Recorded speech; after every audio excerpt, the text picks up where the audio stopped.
In Central California, one prison is on the brink of war. This is a house full of gasoline. At any point, it can ignite.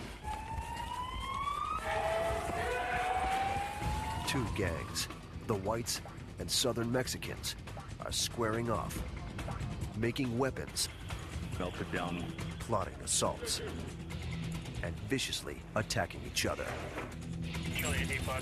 The officers struggle to keep them under control. Open cell 217! Open cell 217! But this prison is dangerously overcrowded. 120 violent criminals live in one room without a single cell wall to separate them. Oh man, this place is messed up, man. In the brewing race war, this could be ground zero. Welcome to Salinas Valley State Prison.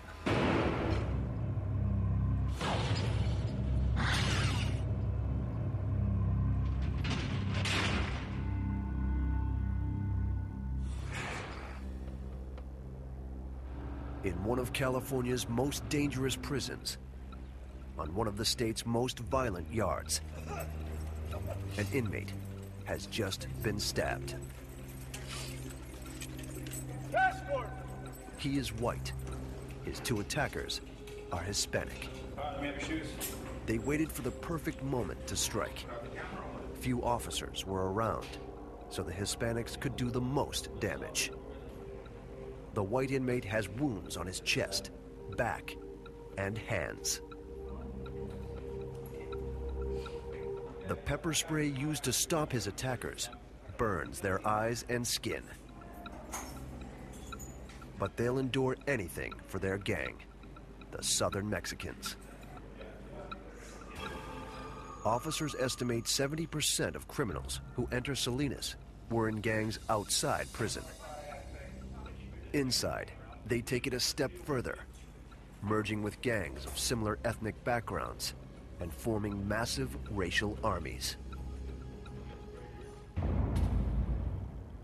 The gangs are notorious for their violence. Officers combat nearly 200 attacks each year. Today's stabbing took place on Sea Yard, the gang's main battleground. It's under the command of Lieutenant Joseph Celaya. This is a very violent yard. I think at one time, we were the most violent yard in the state of California. There are 4 yards at Salinas, labeled A, B, C, and D. But C is the most violent. The surrounding housing units hold a volatile mix of level 3 and 4 inmates, the 2 highest security rankings. This dangerous combination gives gangs the manpower they need to wage war. From level 4 generals who call shots from the cell blocks, to level 3 foot soldiers who carry out orders. Now, all the generals and soldiers are on the ground. Officers ordered them to get down seconds after the stabbing. Violence is an everyday occurrence here, but today's attack is different. Look at the camera. The Southern Mexican inmates struck across color lines and stabbed a white man. Confusion right there. It alarms all the officers. In most cases, if a violent act occurs, it's usually within the same race or the same gang sect. But since this actually crossed over gang ties and racial ties, that puts us more uneasy because now it involves whole populations. The stabbing is the latest sign that Southern Mexicans and whites are on the verge of war. Staff discovered 6 weapons on inmates in the past week. Officers suspect they're arming themselves for a bigger battle. All the Southern Mexicans now, are they going to assault the other white inmates? We don't know that. Are the whites going to retaliate on all Southern Mexicans? We don't know that. We don't know if it's going to be ongoing. We don't know if it's going to be isolated. Officers form a human barrier between the different gangs. The inmates segregate into 5 ethnic groups: the Southern Mexicans, the Northern Mexicans, the whites, the blacks, and the others, which includes Asians and Native Americans.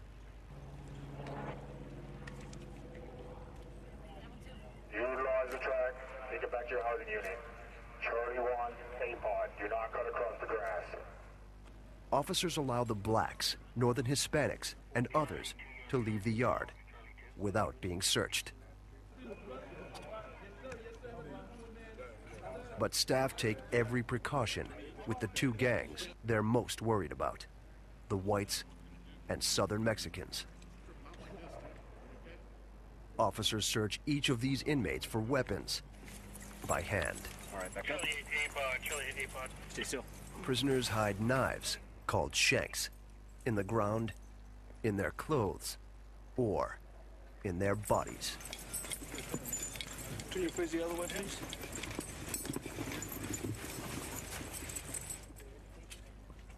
Officers handcuff all 130 inmates, then physically escort each one to his housing unit.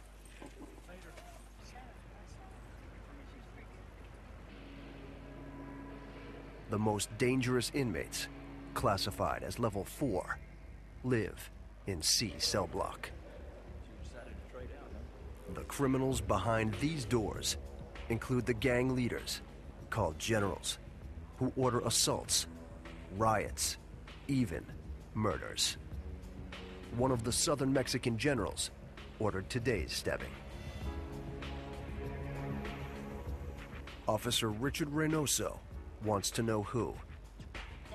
If he can figure out which major players are involved in the brewing war, he may be able to stop the next battle.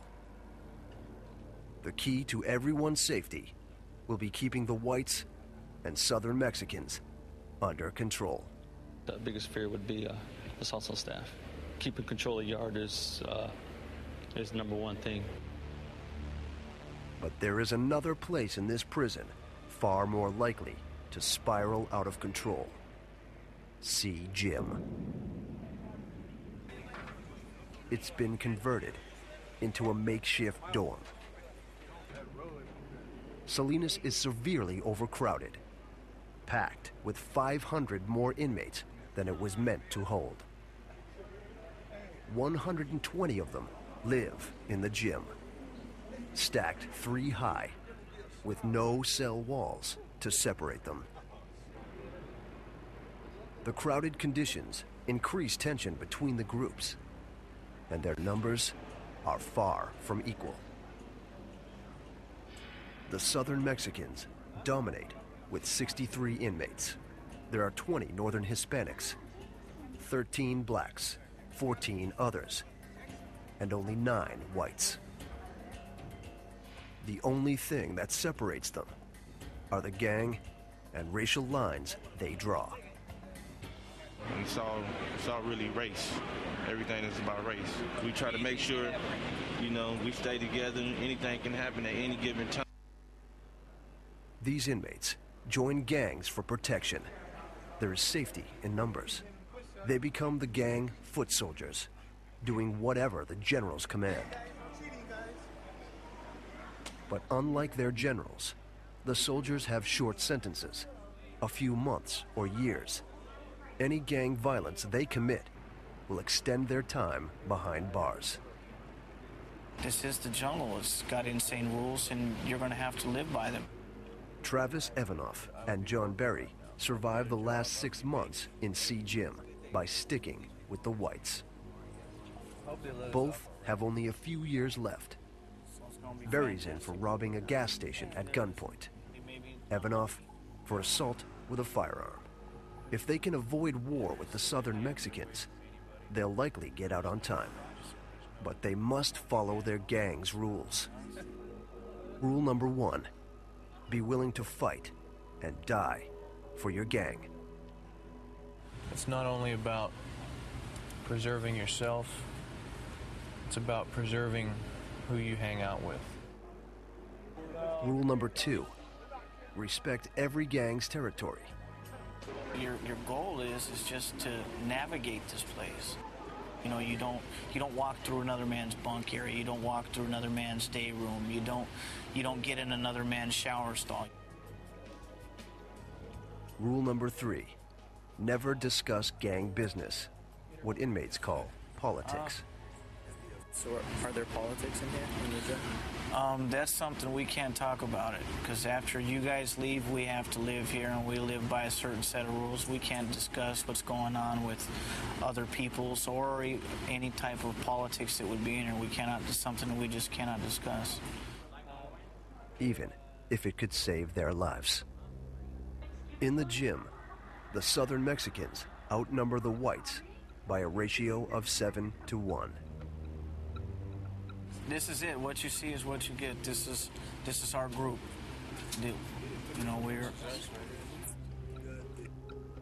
The whites occupy 3 bunks in the middle of the gym. The Southern Mexicans surround them. The other 3 groups, the Northern Hispanics, blacks, and others, are positioned on the opposite side of the gym. Most inmates must cross through Southern Mexican territory to use the bathroom, watch television, or go to the yard. The whites are trapped in a battlefield where they can't win. And Berry and Evanoff suspect their generals are plotting retaliation for the stabbing. This is it's a house full of gasoline. At any point, it can ignite. On the other side of Salinas, a busload of new inmates is pulling in. Lopez. Renteria. Of the 10 men on board, all are level 4, except one. Chris Brown is a level 3, doing time for violating parole. This is his second stint in prison. The first was for grand theft. Okay, go ahead, strip out. Everything. Full Monty. An officer orders Brown to strip to make sure he isn't hiding weapons on his body. Turn around. Squat cough. Or inside it. If an inmate has a weapon in his rectal cavity, a common hiding place, he won't squat and cough because he'll be stabbed internally. Brown, who has just turned 21, thinks he can handle this prison. When I hit the yard, I know exactly what to do. I ask little questions here and there to see how this prison is ran. He talks tough about what he will do and what he won't. Can't nobody dictate who you talk to and who you hang around with. That's one thing they can't do. But he's a stranger here and doesn't know what lies ahead. Shower shoes, don't put right here. I never heard about this prison exact, but I hope it's all right. Man, I just can't wait to get a cell and call it a day. But Brown isn't heading to a cell. His new home has 120 dangerous inmates, and it's hovering on the brink of war. Brown. Coming out. Two officers lead the new inmate to C facility of California's Salinas Valley State Prison.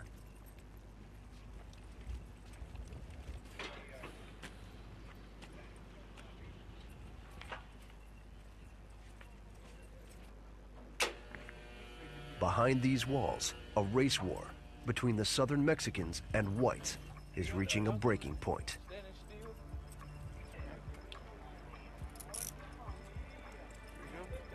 Chris Brown enters his dorm, a converted gym. What's happening, homie? Okay, cool. Brown's white jumpsuit broadcasts that he's new. Hey, I just came to visit. That's it, homie. He scans the sea of faces for one thing: other blacks. Hey, where my people at? He knows that the safest place for him is with his own race. Straight this way. Brown makes his way to the back corner and is assigned bunk. What's happening, homie? Excuse me. He gets a mattress, one bag of personal belongings, and some sheets.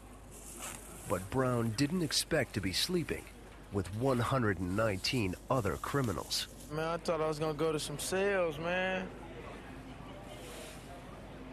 His world is now reduced to the bottom bunk. Man. As he gets settled, other black inmates gather around him. From Bakersfield. I ride strollers. With no bars to protect him, Brown knows his survival depends on these men. Nobody in here from Bakersfield? With each introduction, Brown identifies himself by his gang, the Crips. What's up, homie? Crip, Stroller Boy Crip. Bakersfield. From Stroller Boy Crip, Bakersfield. What's happening, homie? Crip, Stroller Boy Crip. Bakersfield, okay.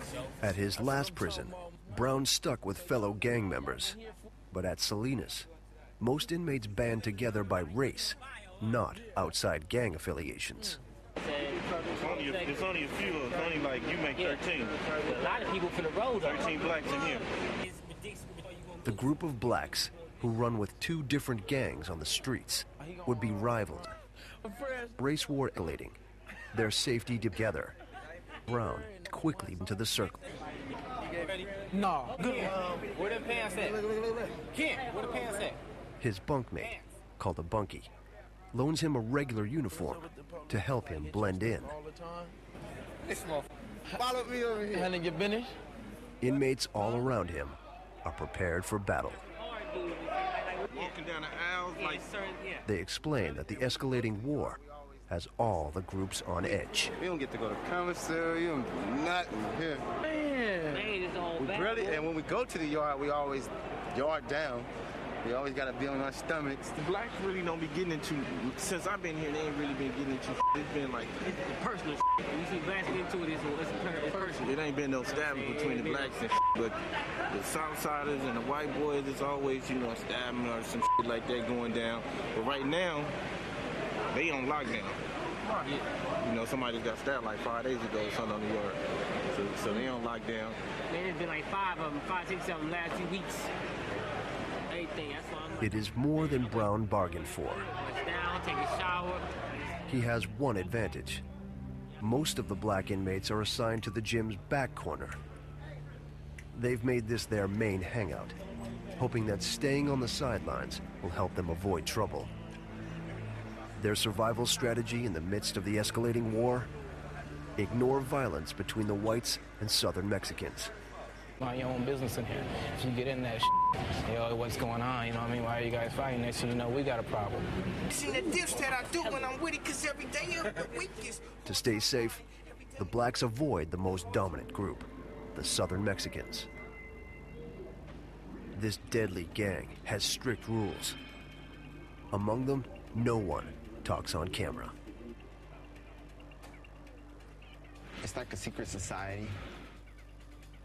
A lot of people won't talk to you because the repercussions of them speaking to you will be bodily harm. But one person will reveal their secrets. The inmate who used to command them. Some call me Cholo. I don't go by that name anymore. For a year and a half, Oscar Cristales was a CER general. He's serving life for murder. I was kind of a CEO of CER, being in charge of close to 250 people. I was on my way up. With each year behind bars, he rose in rank, fighting his way to the top with stabbings and assaults.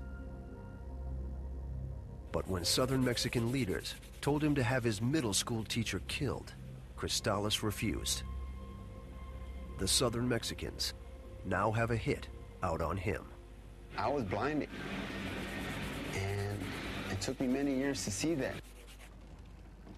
Now he lives in protective custody, away from the gang life he knows so well. Everybody was required to get up at a certain time, 5:30. You can't miss chow. In case something happened, you were there.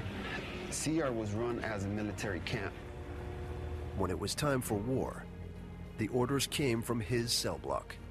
The generals would send messages into the gym in forms of kites or notes. They would be hidden in many places. They would be taken in and they would have to be read by the person who is the voice for the gym. They have to have someone there that takes the order and he passes it on to everybody else. And his soldiers had to obey. If someone was to say no, they would get stabbed. Cristales suspects today's escalating war started because the whites broke Southern Mexican rules. Every yard that it's run by Southerners, the whites have to abide by our rules. These are the consequences of people not bound down to Southerners. We have the people, we have the weapons. They're just trying to show them who's boss. That's all I knew for a fact. This ain't supposed to be here. Chris Brown doesn't know the Southern Mexicans' rules yet, but he's become fast friends with convicted drug dealer Philip Vaughn, nicknamed Louisiana. They crack jokes and goof off. What he said? Why he take that Ferrari? Why he didn't take that? Then, Louisiana offers to teach Brown how to avoid Southern Mexican territory. Every square foot is segregated. These first desks, the first 5. 1, 2, 3, 4, 5 is only ones we mess with. Okay, we don't go the first 5 desks. You know what I'm saying? You only mess with these right here. The rest of them, you know what I'm saying, down in the remainder is the Southsiders and the whites. You know what I'm saying? Excuse me, see? You know what I'm saying? Damn. Brown could be stabbed for using the wrong toilet. Okay, this right here, this is what I'm saying, the sinks, we can brush your teeth, wash your face. You know what I mean? If it's an emergency, you need to use a tool, number 2, that's what it's for. But we use number 2s on all those right there. That whole row, pit stools, the 4 stools. Emergency, it could be this one. You know what I'm saying? The sour area, you know what I'm saying? This one of ours right here. This one's right here. The other one up there is for the Southerners and whites, but this is ours right here. This one, if nobody's in line for that one, we can use that one. The most important rule, never walk through Southern Mexican bunk areas. If Brown does, they'll suspect he's going to attack. Everybody right here, we don't walk straight through the day room over here, man. It's just, you cut off right here. When you come through from over here, cut through right here. That's their area. This is us right here, man. And there is one place that terrifies Louisiana. It's right here. Sea Yard. He refuses to go outside. That's a yard. That's our yard right there. That's the yard we go through. I don't with it though. That's our yard right there. That's the 1 yard. This is 2 yard right here. You know what I'm saying? You feel me? Nah, I'm good, man. The brewing war could spark widespread violence on the yard, forcing Louisiana to fight. If he does, the prison will add 3 months to his sentence. Back at his bunk, Brown admits he's overwhelmed by living with 119 inmates all around him. I was counting on going to sales. Sales is cool. Ain't gotta, mess with different folks. Just one person. But there is one thing Louisiana failed to tell him. Brown has to be careful within his own race as well. Like all gangs, the black inmates have a hierarchy, and Louisiana is near the bottom. Brown's bunkmate, Tico Mack, who goes by Holiday, is at the top, and he doesn't approve of Brown's new friend. Hey, you go buddy now. He gonna pretty much follow you anywhere you stuck. I try to warn you. Hey, I'm gonna tell you something like this, my guy. I know how to get rid of him, because I'm already knowing who's solid and who, you know what I mean? I'm gonna get at you, though, about that situation. You know him? Huh? You know him? Who? Dude. No. But I'm gonna let you know, I thought y'all was best friends. Uh-huh. I thought y'all was best friends. Oh, no, we just chopping it. I gotta meet Holiday, who's serving 7 years for armed assault, lets Brown know he has ways of getting rid of black inmates he doesn't like. You notice my other bunkie is gone, right? Huh? You guys notice he's missing. He's in the hole now for nothing. Oh, man, this place is messed up, man. Already. Brown finally realizes just how dangerous his new home is. This is it. That's all I got to look for until I get out. That's about it, man. Hopefully everything will go good. Hopefully. Outside C Gym, the yard is empty. The inmates are kept inside for 3 days. The whites and southern Mexicans are peaceful. So on the fourth day, the prison allows inmates back outside. But as they head out, an alarm shrieks. It's coming from C facility.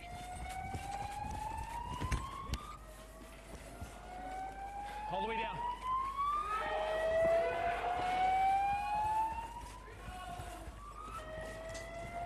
California's Salinas Valley State Prison is under a Code 2 emergency, their second highest state of alert. Officers rush to C block, but when they get there, it's over. Two whites jumped two southern Mexicans on the walkway outside their cells. They struck as soon as the cell doors opened, as the inmates walked to C yard. It was the whites' best chance to retaliate for last week's stabbing.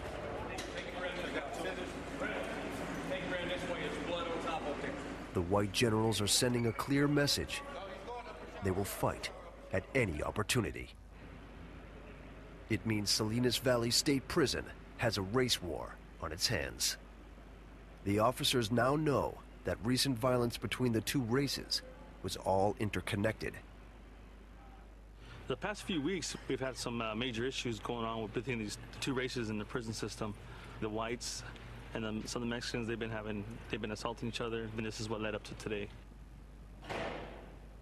To stop the attacks, officers put C facility on lockdown. Inmates are confined to their cells and bunks 22 hours a day. But the isolation won't stop two warring gangs. In fact, gangs often instigate lockdown on purpose to plot their next move. We go on lockdown whenever we want. We have control of everything that happens in the prison except the gates. Restricted to their cells, the whites and southern Mexicans have time to make weapons, turning everyday items into knives and shanks. And they'll find ways to communicate their battle plans. If everybody's on lockdown, they will pay people. They pay them off with dope, money, to get a message to wherever they need to get to. All the foot soldiers can do is wait for orders. Prison is just, it's two things. It's boring and it's terrifying. Boring because nothing ever happens, and terrifying because anything can happen. The war makes new inmate Chris Brown nervous. He's struggling to adjust, something he'll only discuss out of earshot from the other inmates. When I walked into the gym for the first time, I thought it was gonna be pretty cool, you know what I mean? You know, so I thought it was gonna be lovely. And that was, man, everything changed from there. Lockdown traps Brown in his bunk area. He leaves only for 3 meals and 1 shower a day. This week been hard, man. All you do is sleep, read. It ain't really been good. Brown won't go into specifics about the war. If he's learned one thing, it's that discussing gang politics is strictly off limits. What goes on the yard stays on the yard, you know what I mean? And that's how it is here. That's how it is in prison. His revelations came at a high price. In his short time here, he's already made a terrible mistake. I did a little something I shouldn't have did already. You know what I mean? Walked in a different, in the Southsiders area on accident, you know, and my people talked to me about that. Black inmates had to apologize to the Southern Mexicans. For the black group, which is trying to lay low, it was unwanted attention. He won't make that mistake again, you know what I mean? He's a grown man. He's not going to keep just deliberately f***ing up. If Brown messes up again, his own race could turn on him. Just a few days ago, they suddenly forced out one of their own. Louisiana is gone. The other black inmates scared him so much, he asked to be put in protective custody, the ultimate shame in other inmates' eyes. He refuses to come out of his cell. And Holiday won't say exactly what happened. Louisiana had several passes and several opportunities to be a man. He couldn't step up to the plate, so he had to go, plain and simple. Holiday wants his fellow blacks to take their surroundings seriously. You got anything to say on that, man? Especially in the midst of a war. It's not really funny in here. We might crack a joke and everyone laughs, but as far as walking around giggling like an idiot, you can't do that, man. You see, something's gonna happen to you. I'm gonna stop right there. Yeah, I'm gonna stop right there. Get that head crack wide open. Brown says he's ready to fight. We gotta stick together. That's what we gotta do. If it's three of us, if it's gonna happen, it's gonna happen. But we soldiers, man, we gonna go out right. You know what I mean? But the soldiers of C. Jim are up against another powerful group, the prison's Gang Investigation Unit. So you know who's who. Officer Reynoso gave them a lead that may help stop this war from escalating. All right, guys. He's learned high-ranking gang members in 2 cells may be making weapons for the warring gangs. One cell is white. The first target's going to be inmate Smith. The other is Southern Mexican. The team gathers to prepare for a raid. Then let's get ready to move. The inmates could become violent, using weapons against the officers. But it's the best chance the team has to stop the next battle. They'll go in at 0500 hours. Before sunrise, the gang investigation team gathers outside C facility of California's Salinas Valley State Prison. They need to catch the white and Southern Mexican inmates by surprise before they dispose of weapons or drugs. They sneak into the Southern Mexican cell block. But the inmates hear them coming. He's flushing. Crack it. Go! Down! Officers cut the water supply Down! and blast in pepper spray. Within seconds, the inmates relent. Open cell 217! Open cell 217! Stay right here. You do one at a time. Okay. You search the other tier. Officer Lisa Zoracek investigates the toilet where the inmates were trying to ditch contraband. The item could be written gang orders, a weapon, or drugs. There's only one way to find out. What appears to be something wrapped with either white string or white paper, so not exactly sure what it is. It feels hard like it's metal. Oh yeah, sure enough. It's a weapon, wrapped in paper. The inmates sharpened it on the cell wall, evident from scratch marks. Could do some serious bodily damage, can even kill somebody. And that's not all she finds.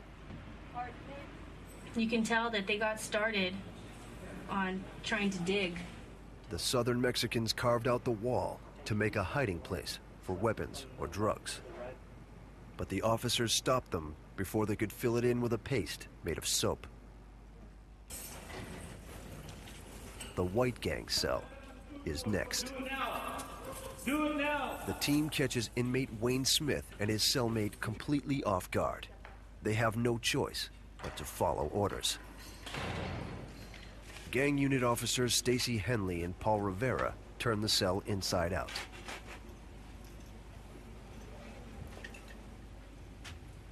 They discover a shank hidden in a sock. Henley suspects it's made of a coffee cup handle. I think that's actually one of the state-issued cups. It's the handle. There's a blue one. And it would be this portion right here. And what they do is they take a pair of boxer shorts and they pull the elastic out and they'll cut right through it. And then they take this, heat it, melt it straight or as straight as they can get it, and then they'll attach the metal and they'll Her theory is dead on. She finds the cup used to make the weapon. So this is the cup that we believe that they used to make that weapon out of. And as you can see, what they do is they cut off the end, straighten it, and then place their metal stock on there. See what kind of letter it is? Then the officers find something big a ripped-up inmate letter known as a kite. This is how the inmates communicate from one pod to another. They'll give it to someone to run from pod to pod or building to building. He said he had to take care of some debts, so he's only got one packed round. The kite may order the white gang to carry out a hit against the southern Mexicans. Officer Henley immediately pieces it together. The information on here can be anywhere from narcotics to planned assaults. Henley discovers the kite was sent from an inmate to the target of the cell search, Wayne Smith. I'm in a dilemma, and I could really use that tool because I already promised them to Kenny. The writer promises Smith drugs in exchange for a weapon. It means more whites may be armed, and Smith, an influential white gang member, isn't about to say who. I have nothing to say about that one. Smith is serving 200 years for 8 counts of armed robbery. He's being held for questioning in a 3-by-3-foot metal cage. Smith's been in C facility for nearly a year and on lockdown for all but 2 weeks. The idle time has put him on edge. It goes on for 6 months, 8 months, a year, and then going into 18 months. It's, you know, it's hard not to have tension in there all the time. The foot soldiers heard about the cell raids, and no weapons could already be in the gym. They're trapped, restricted to their 5-by-6-foot bunk areas. As you can see, we're on bunk status. We're confined to this coffin-like space. Idle hands are no good in this place. You get idle hands, you start thinking about stuff. And if you start thinking, your mind drives you crazy. John Berry and Travis Evanoff worry the next battle in the war will involve them. Well, everybody in this gym has a date. A few months to the house, maybe a year or two, where the people on the yard are lifers. They're never going home, and this is their world. This isn't our world. We're just visitors. If they fight for the whites, their sentences may be extended. If they don't, fellow whites could assault or stab them. Just have to actually pray and hope that nothing's going to happen in between now and then. It's going to keep us in this up prison. Okay, today's briefing is going to be on the search of C Gym. Lieutenant Joseph Celaya and his officers know the gym is one step away from exploding. If the inmates have weapons, the officers have to find them fast. Celaya's plan: search every square inch of the gym. But the inmates will outnumber the officers by a ratio of 6 to 1. Just be aware, those guys are not in cells. They're walking around, so be extremely careful. We're going to put them onto the yard, give them gun coverage, and then we'll go in mass and search that gym and clear it. Richard Reynoso and 20 officers enter the gym at 0600 hours. It's a rude awakening. Nearly all the inmates, including Chris Brown, are still sleeping. Man, they woke us out of some good-ass sleep. That's what they did do. Outside, officers order the inmates to strip. They inspect each item of clothing, focusing on the waistbands, a common place for inmates to sew shanks. Then, officers wave a metal detector over their stomachs and lower backs to see if they've inserted weapons into their rectal cavities. Go and get your clothes and get dressed. Down on the line. Staff clear all 120 inmates and line them up. They'll be here for the next 2 hours.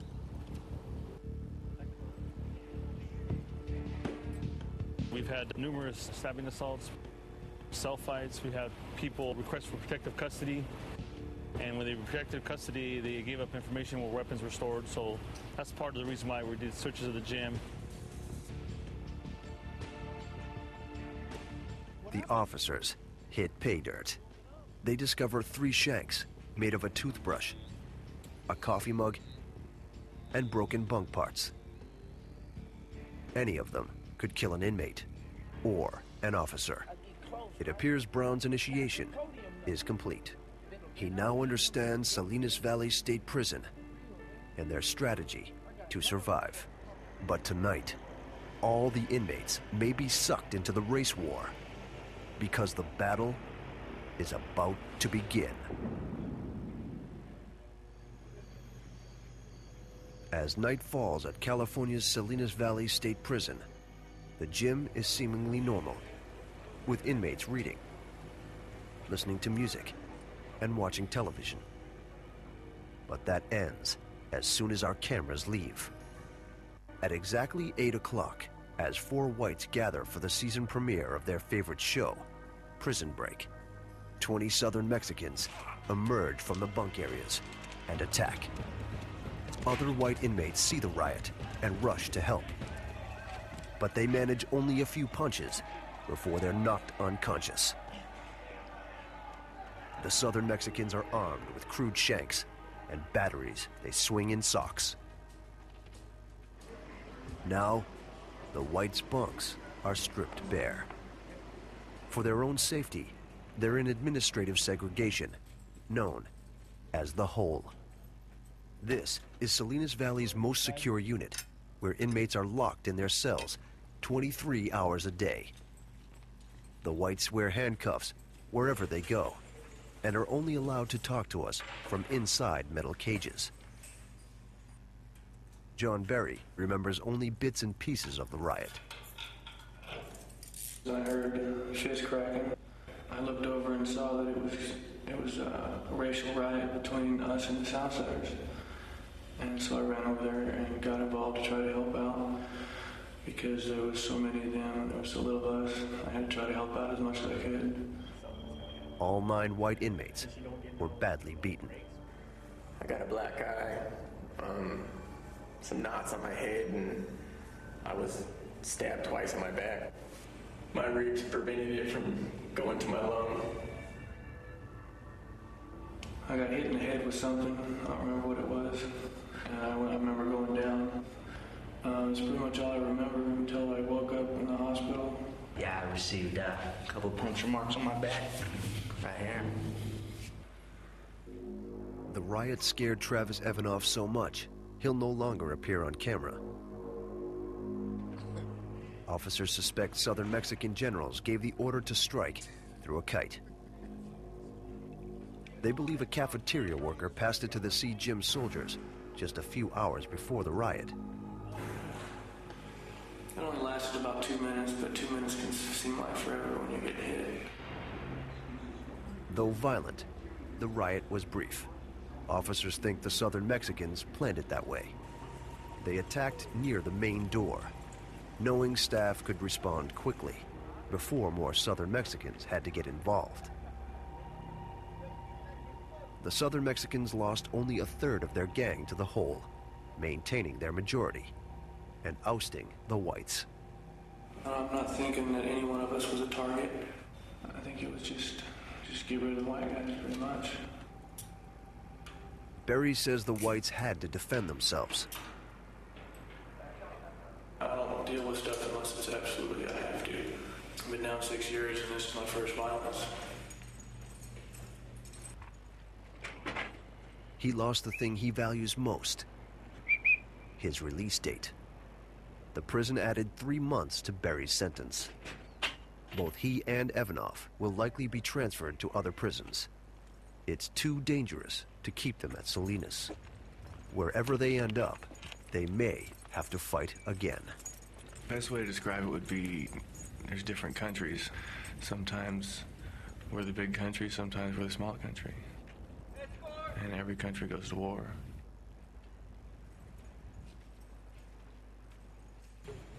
In the gym, the black gang's strategy of laying low paid off.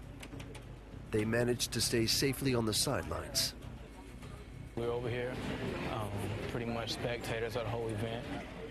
The white guys are gone now. It's probably for their best for their safety right now, man. They can't be in here, dude. While that going on, it's not gonna stop. So either get them out of here or send notices to their families, you know what I mean? Because they're gonna get buried, man. For Chris Brown, the riot was another eye-opening experience about just where he lives and whom he lives with. For now, he knows how to navigate this minefield. I only got 4 months left. I can make it out of here. I can go home. The riot proves to officers this war is just beginning. The gang generals are now willing to call up entire armies. In this overcrowded tinderbox, a spark has flared into a flame. All staff can do now is attempt to control the violence. They'll keep searching. We'll never stop searching. We search every day. We'll never stop searching. The generals will keep plotting. How big it is, I don't know, but it's brewing. The whites are not going to stand down, and Southerners are going to keep doing it. So it's just the beginning. And the soldiers will keep fighting. Just like in a war, there's a general commanding the troops. That's the way it works. Because the violence will never end. In the war zone, that is Salinas Valley State Prison.